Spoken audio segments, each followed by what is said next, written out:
much for joining us. Just time for a quick recap of the week, and we begin with President Trump, the most racist president we've had since we decided presidents probably shouldn't be racist. Trump had a week of responding to things in a non-ideal manner, from calling Saudi Arabia a spectacular ally just a day after the CIA implicated Mohammed bin Salman in a journalist killing, to touring the devastation following the California wildfires and having this exchange. Does seeing this devastation, though, change your opinion at all on climate change, Mr. President? No. I have a strong opinion. I want great climate. We're going to have that. I want great climate. At this point, Trump just inserts whatever noun someone just said into his stock bullshit answers. What's your opinion on SpongeBob SquarePants, Mr. President? I want great SpongeBob, and we're going to have that. It's going to be the spongiest Bob, and we love it, don't we? The pants that are square, we love them. Incidentally, Trump clearly was deeply affected by what happened in Paradise, California, whose residential areas were nearly 90% destroyed. And what he saw there in Paradise, California, is clearly something he will never forget. You don't see what's going on until you come here. And what we saw at Pleasure, what a name right now.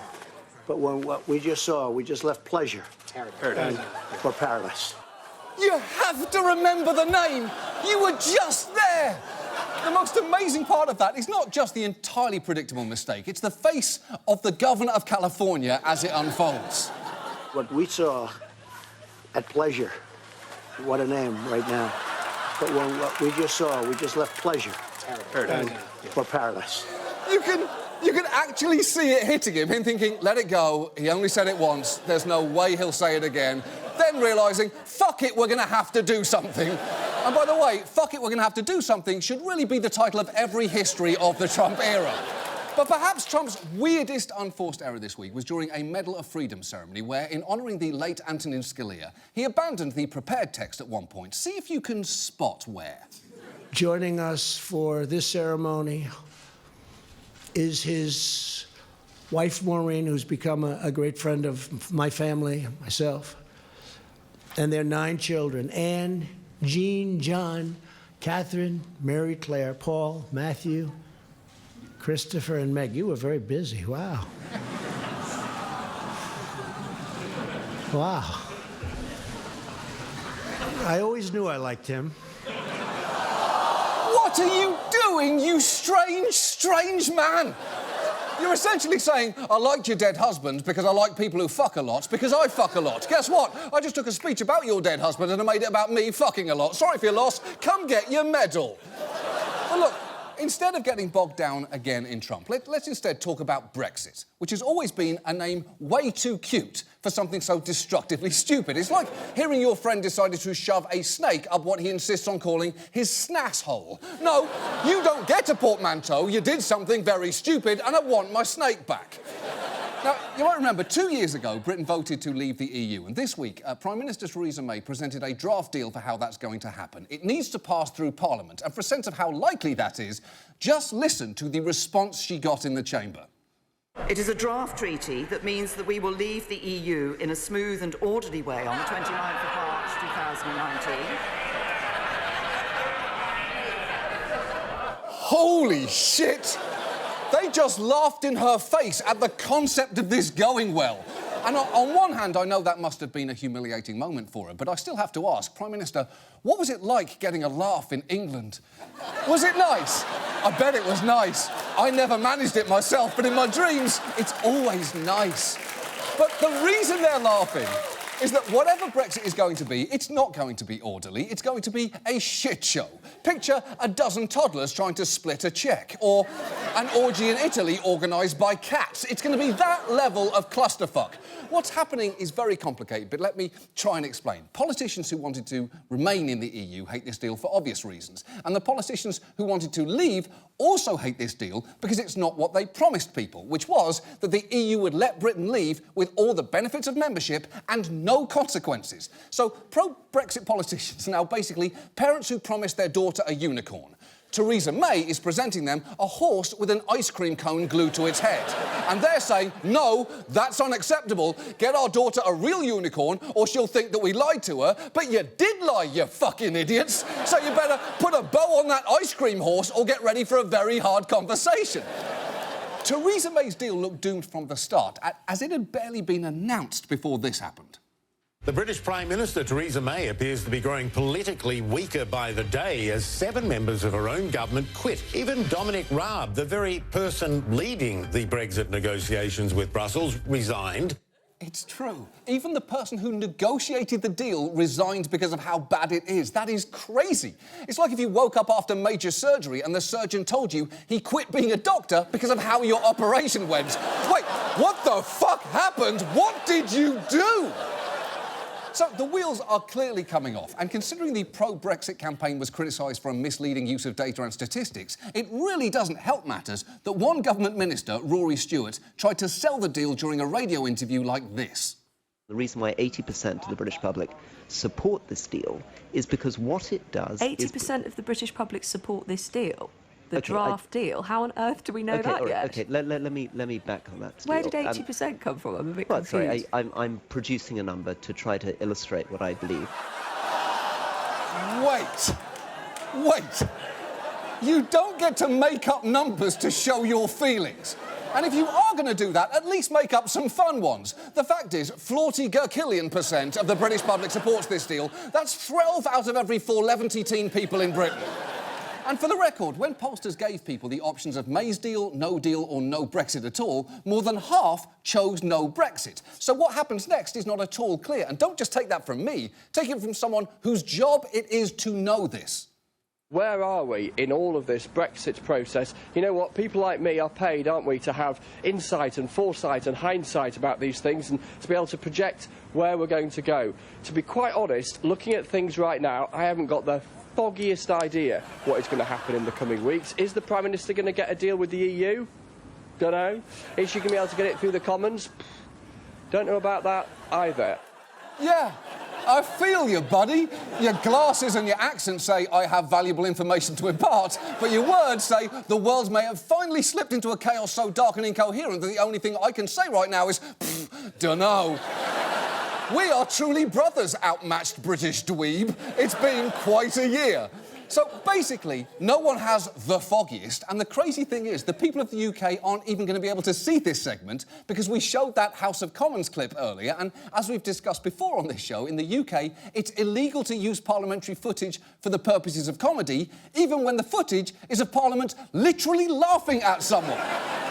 Now, you may remember last time this happened, we replaced the segment for UK viewers with 5 minutes of Gilbert Gottfried reading 3-star Yelp reviews of restaurants in Boise, Idaho as punishment. And guess what? The law in the UK hasn't changed, so for viewers there, it's going to be Gilbert o'clock, motherfuckers. That's right. Rather than seeing this, people in the UK are going to have to watch Gilbert reading extracts from Theresa May's 585-page draft deal. Here is just a little taste. The provisions of union law governing wholesale electricity markets listed in Annex 7 to this protocol shall apply under the conditions set out therein. Yeah, it's not going to be pleasant, and the UK can't complain. They literally brought this on themselves. So who knows what is going to happen with Brexit? Some in the UK government claim they're going to renegotiate the deal, despite the fact the EU says that is not happening. Meanwhile, over half of the public now seem to think Brexit's a bad idea, but for some reason, Theresa May has ruled out a second referendum. The only thing I can say for absolute sure at this point is that the chances of Brexit being a complete shit show next year are approximately 4 trillion%. And no, that's not based on any studies or polls. I'm just producing a number to try to illustrate what I believe. And now, this. And now, some clips that have, to put it mildly, not aged well. This is Piers Morgan Tonight. Good evening. I'm Harvey Weinstein, filling in for Piers Morgan. I'm Matt Lauer, and I'm too old to have sex. I love Matt Lauer, but my husband Craig is my Matt Lauer. Tell us who your dream teacher is, tweet it, and then do the hashtag dream teacher. I would go with Bill Cosby. The great Bill Cosby is here, telling stories of his first date and much more from his latest book. I am Mario Batali. Of course. I more or less do whatever the hell I want whenever I want to. That's it. A man with a plan. I'm here at Soldier Creek Elementary with none other than Jared, the subway guy. You've obviously been an inspiration to many people and to these kiddos. Kevin Spacey, hello. When you do the workshops with young people through this work, what are you trying to convey to them? I'm always looking for the shy kid in the corner. I'm pleased to have Kevin Spacey back at this table. Welcome, sir. Charlie Rose called me yesterday and said, I want you to do the show. And you know, like it. if you say no to Charlie Rose in New York City, your social life ends. There's also this issue of sexual harassment, which is happening a lot, and lots of conversation, lots of women coming forward. We're seeing a lot of talk about what it means and where it's going. Moving on. This is actually our last show of the season. For our main story, we thought we'd pull back a little bit and look at one of the biggest questions that has defined this year. How good was A Star is Born? I did see A Star is Born over the weekend. Yes, a great movie. And it was amazing? It was amazing. It's still on my heart. Like, that is the thing. It lingers. It grabs you, really does. Bradley Cooper had a hold of my soul there for a little while. It is beyond great. Maybe it's time to let the old ways die. Bradley Cooper, oh my gosh. Tears. Tears. Amazing. Go see the movie. Go see it. Yeah, that guy loves it, and he's the centre for the Dallas Cowboys. No one doesn't like A Star is Born. It's the one movie that even Neil deGrasse Tyson can't ruin. John, I had a small issue with the film. See, if you want to know how a star is actually born, you start with a gas cloud. Shut up! Shut up! You shut up, Neil deGrasse Tyson! Let this be the one thing about stars you don't fucking ruin! Now, unfortunately, we're not talking about A Star is Born tonight. In fact, we're going to talk about the exact opposite of that movie. The troubling rise of authoritarian leaders around the world. Because there has been a lot of them. There are the ones that you instinctively think about, like Vladimir Putin and Xi Jinping, who've been steadily consolidating their power. There's the re-election of strongmen like Hungary's Viktor Orban and Turkey's Recep Erdogan. And then there's what happened just last month in the world's 5th largest country. Brazil has a new president, becoming the latest nation to elect a far-right leader. Extreme right populist Bolsonaro has exalted the country's military dictatorship, advocated torture, and threatened to destroy, jail, or drive his political opponents into exile. He's calling for unity. Oh, that's nice.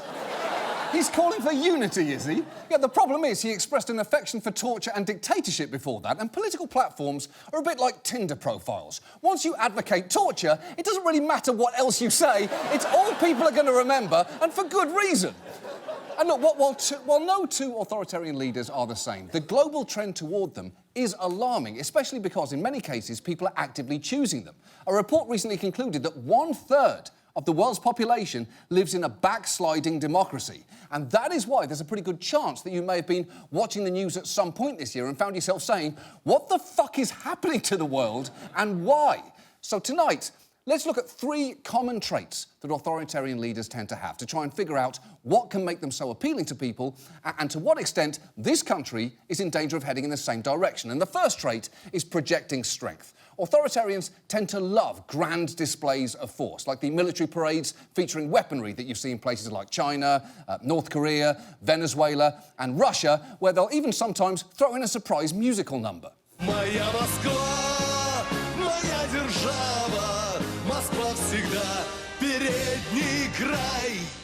Yeah, word of warning there, Russia. That's what musicals are like when you don't allow gay people.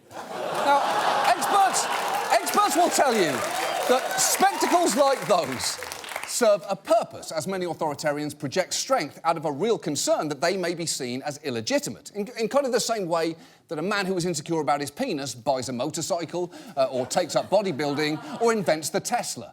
How weird is your penis, Elon? How weird is it? But projecting military strength often isn't enough. Many authoritarians tend to conflate their country's national identity with their personal identity. So they individually need to appear strong too. The most obvious example of this is Vladimir Putin, who's taken so many glamour shots, there are calendars of him. The latest ones feature him cuddling leopards, taking a shirtless ice bath and sunbathing, which... cool. But But he's not alone. There's also Chechen leader Ramzan Kadyrov's ridiculous workout videos, which I frankly cannot recommend highly enough. It's like watching a Keebler elf get ripped. Although my favourite example of this is also actually the saddest. Just watch as the authoritarian president of Turkmenistan forces his cabinet to watch him take a gold bar and do whatever this is.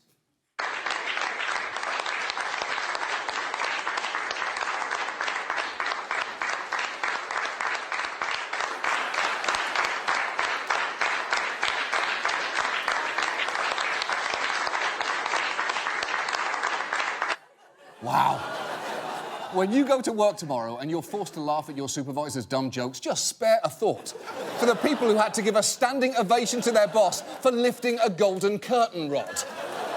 So authoritarians are obsessed with projecting strength, and they often tell their citizens that that strength is necessary to protect them. From what? Well, that actually brings us to their second major trait, a tendency to demonise enemies. Authoritarians often go out of their way to identify and sometimes manufacture a group of evildoers from whom they and they alone can save the country. In the Philippines, Rodrigo Duterte rose to power by claiming he was the antidote to drug crime. Since 2016, Human Rights Watch estimates that his drug war has killed more than 12,000 people, many of them extrajudicially. And that shouldn't really be entirely surprising, given that this was an actual message that his campaign issued at Christmas.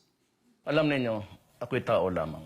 Kaya binabati ko pa rin, Merry Christmas. Kayong mga durugista, magdanakaw, mga korap, mga kriminal, at yung nagpapahirap sa Pilipino. Kaya kung ayaw ninyong minto at patuloy pa rin ang karahasan, ito na ang huli ninyong Merry Christmas. Oh, boy! That is a hard turn in a Christmas message. Although it actually does remind me, with Thanksgiving coming up this week, I'd just like to take a moment to wish a happy Thanksgiving to everyone watching this tonight, especially if you're a turkey. Because we're going to slit your throat, stuff your dumb bird corpse with bread, chopped vegetables, garlic and rosemary, and then bake you in an oven for 4 hours. It's what you fucking deserve. This will be your final happy Thanksgiving.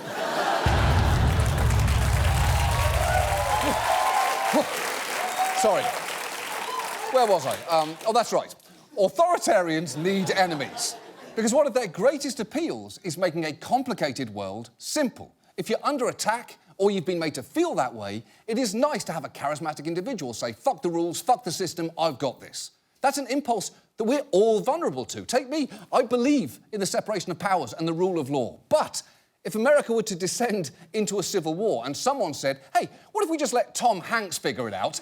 A not insignificant part of me would go, yeah, that seems nice. In fact, all praise Daddy Hanks, long live the Gump, death to his enemies.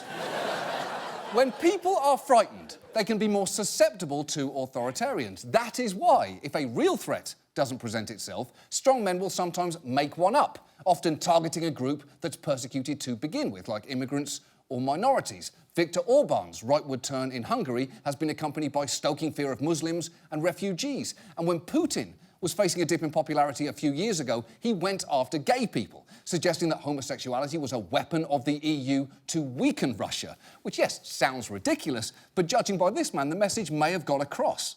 Russia is not Europe. We have our own conservative traditional values. At the moment, in Europe, these boundaries are being crossed because they're legalizing pedophilia. They're legalizing zoophilia. They have zoo brothels. Wait. Do they? Are you sure about that?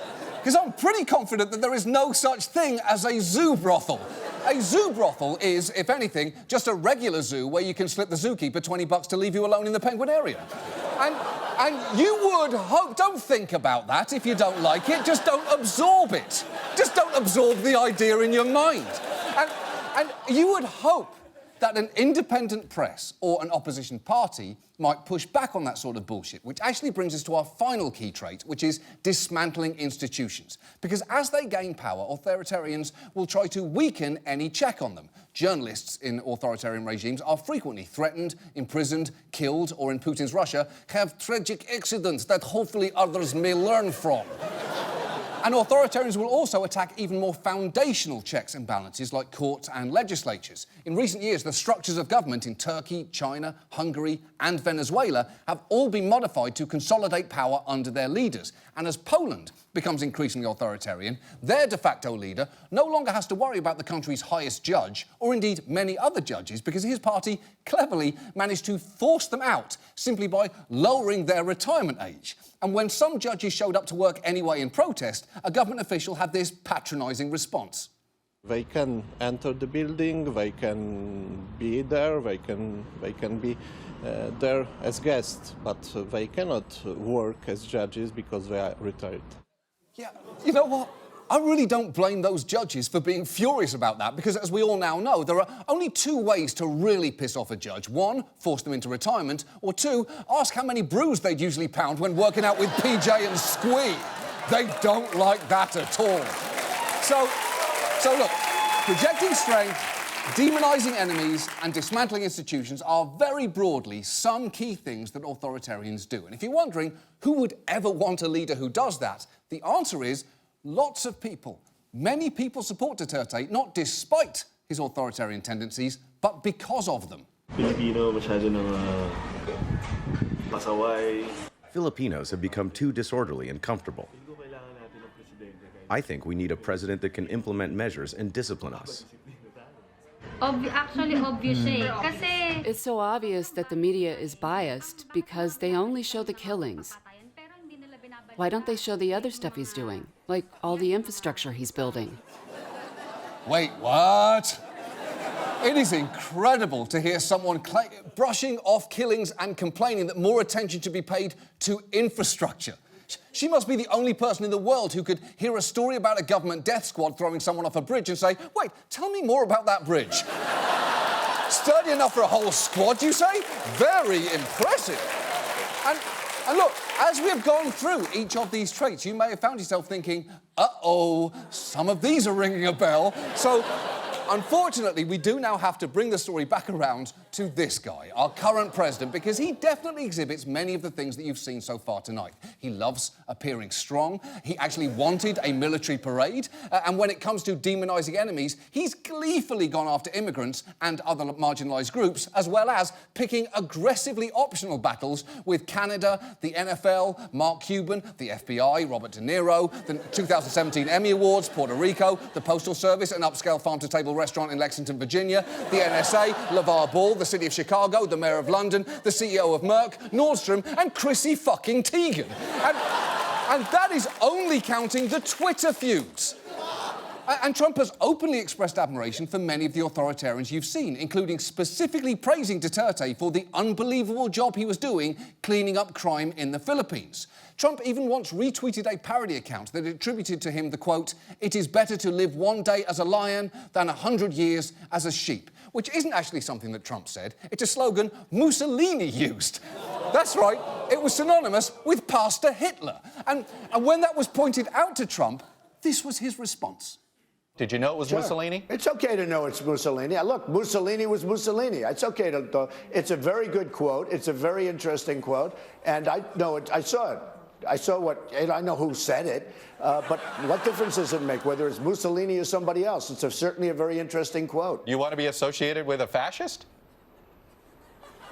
No, I want to be associated with interesting quotes.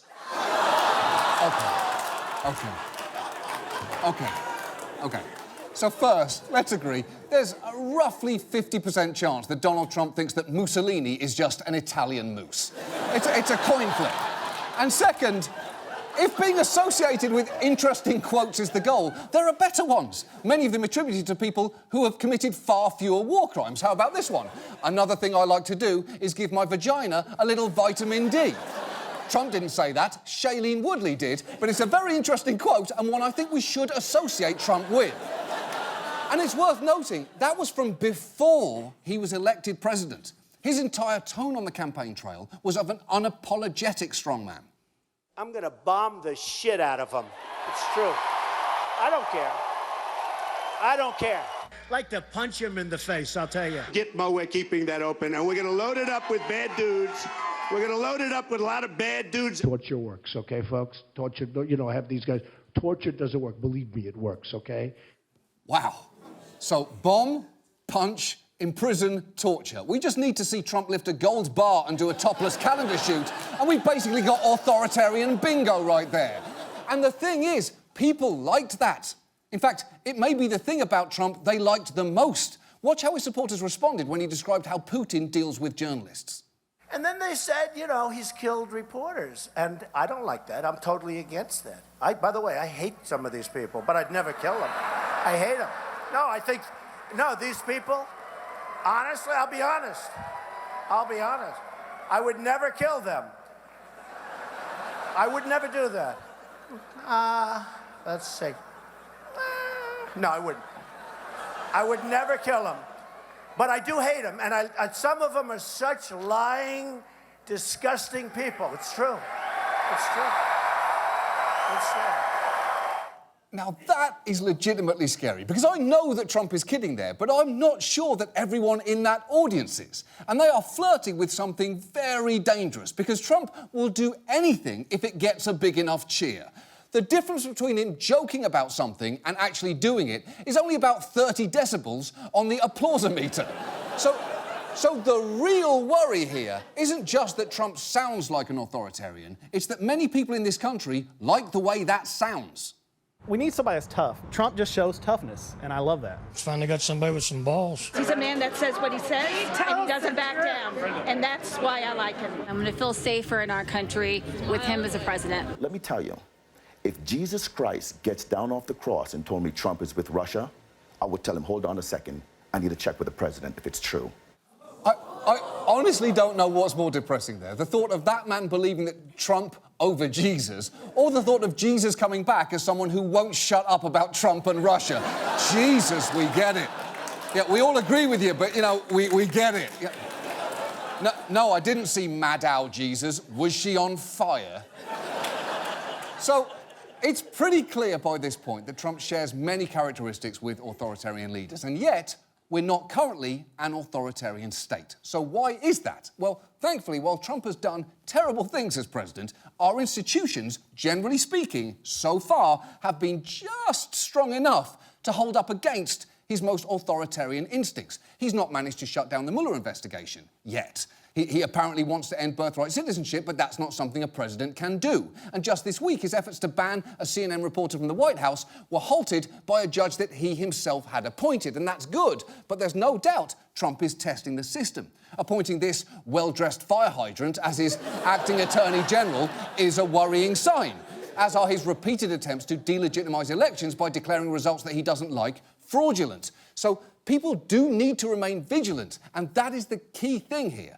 Because while we may talk about institutions being strong, what that actually means is that people are working very hard to protect them and to use them to contain this president's worst impulses. He's lost in court because people have sued him.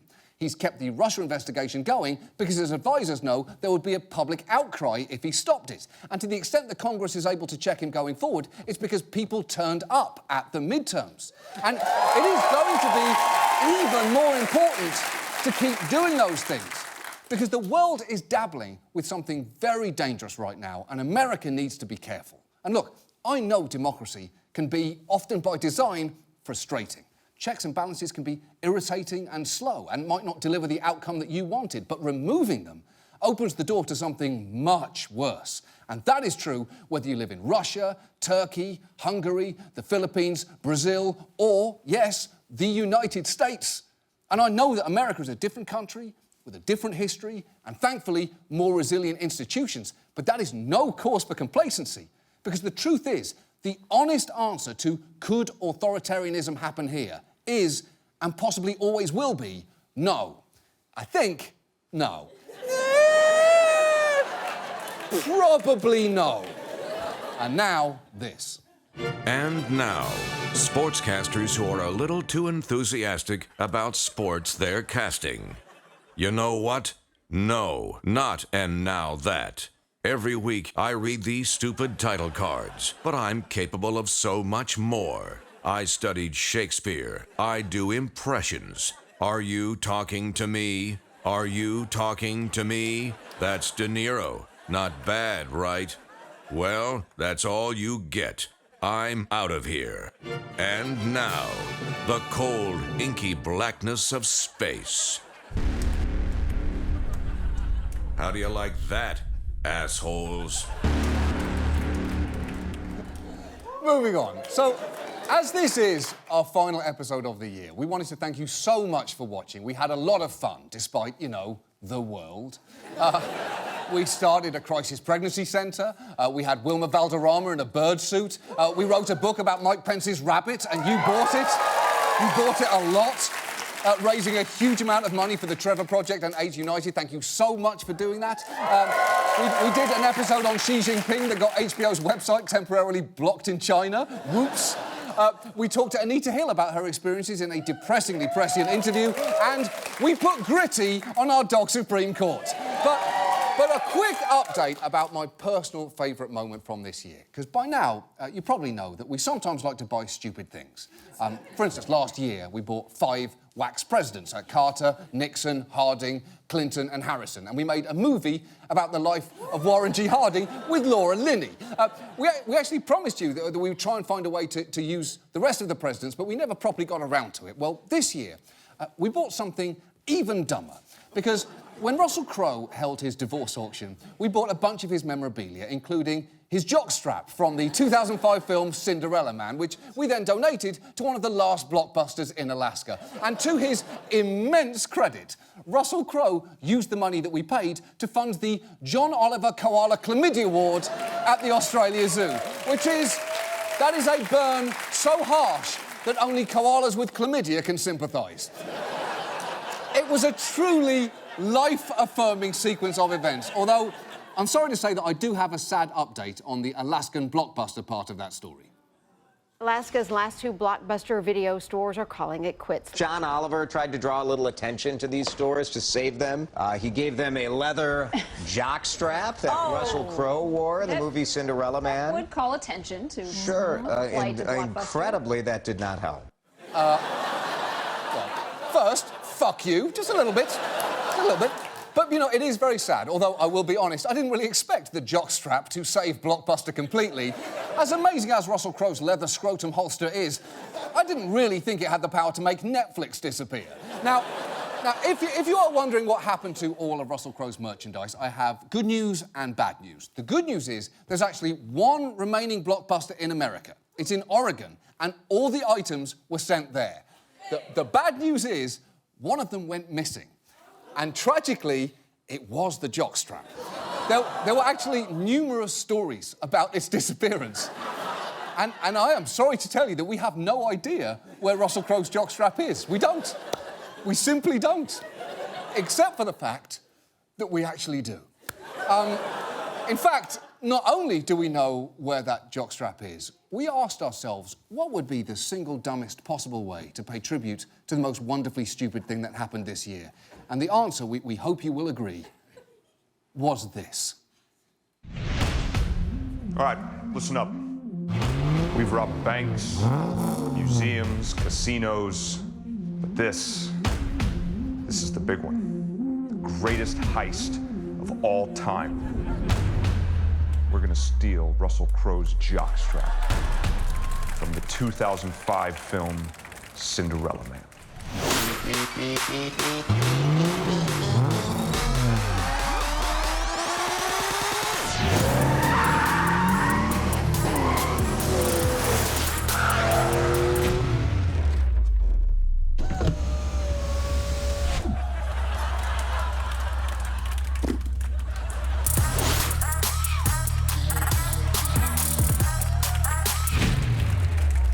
This won't be easy.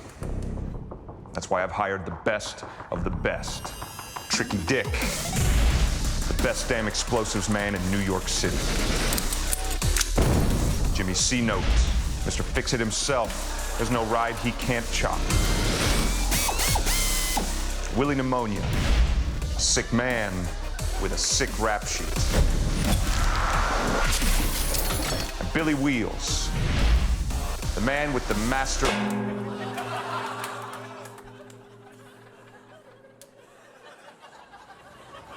Actually, I'm not really sure what he does. And of course, our ringleader, the OG himself, G-Dog.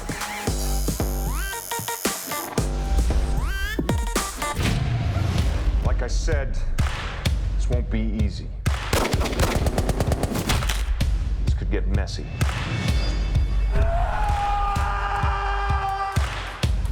gonna throw everything they got at us.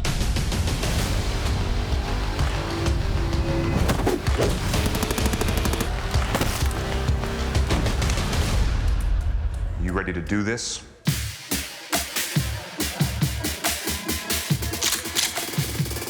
Buckle up, motherfuckers.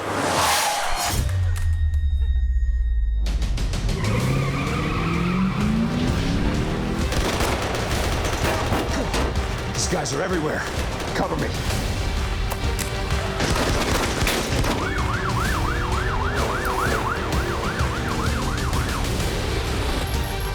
Where the hell'd that come from?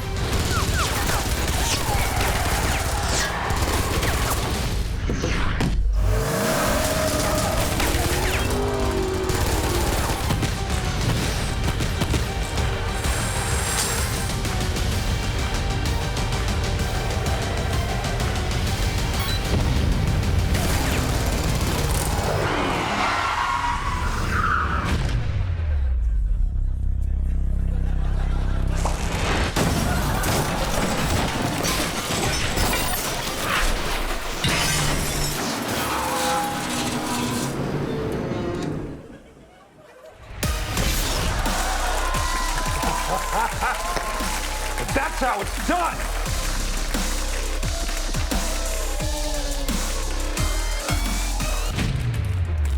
Warning, security breach. You think this is over? We have the strength. Don't you let that jockstrap get away, G-Dog! Stay on him! Stay on him!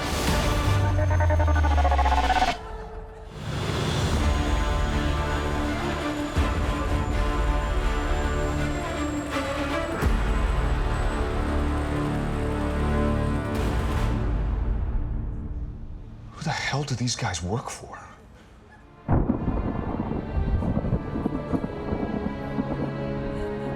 Hello, my pretty. I've missed you. Welcome home.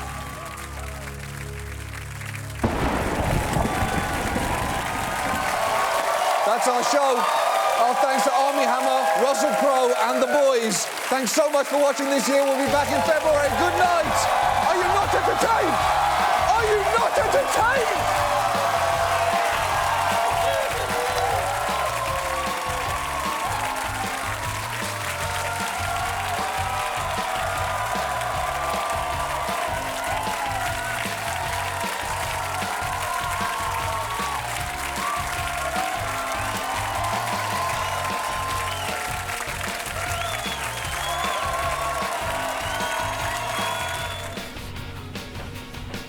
My pretty.